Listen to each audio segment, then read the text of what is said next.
Basic గా వీధి కుక్కలు కరిస్తే పెద్ద డౌట్ కేసు పెట్టచ్చా అని అనుకుంటూ ఉంటారు చాలా మంది. బట్ రీసెంట్ గా ప్రూవ్ అయింది, కుక్కల పైన కూడా కేసు పెట్టి కుక్కల్ని కూడా జైల్లో పెట్టచ్చు అని వింటున్నాం. ఇది నిజమేనా మేడం? ఏమంటారు, law is equal to every one, law is even equal to animals అనే స్టేట్మెంట్ పాస్ చేసి ఇచ్చిన ఇది గైడ్ లైన్ అనొచ్చు. సో ఉత్తరప్రదేశ్ లో ఏంటంటే ఒకవేళ స్ట్రే డాగ్ అంటే వీధి కుక్క ఎవరైనా కరిస్తే కనుక ఒక్కసారి కరిస్తే 10 రోజులు జైలు శిక్ష. మనుషులకు కాదు, కుక్కలకి 10 days.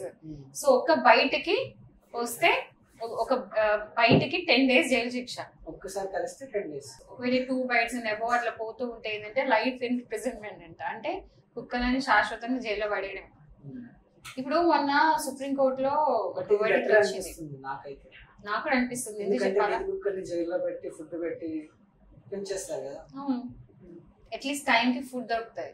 ఎందుకంటే మొన్న సుప్రీంకోర్టు ఒక వర్డిక్ట్ ఇచ్చారు, ఏంటి స్ట్రే డాగ్స్, ఢిల్లీలో ఉన్న స్ట్రే డాగ్స్ అంతా కూడా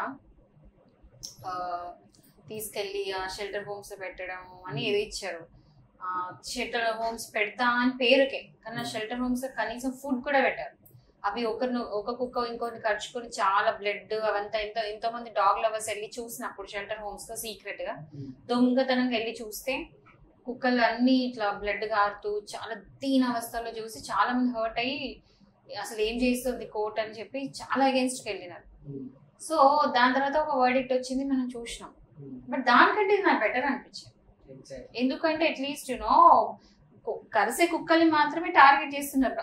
ఆల్ ఓవర్ గా ప్రతి ఒక్క కుక్కని అయితే టార్గెట్ చేయట్లేదు కదా. సో ఓన్లీ కరిసే కుక్కని టార్గెట్ తీసుకెళ్లి జైలు శిక్ష వేస్తే అట్లీస్ట్ వాటికి కనీసం ఫుడ్ దొరుకుతుంది టైంకి.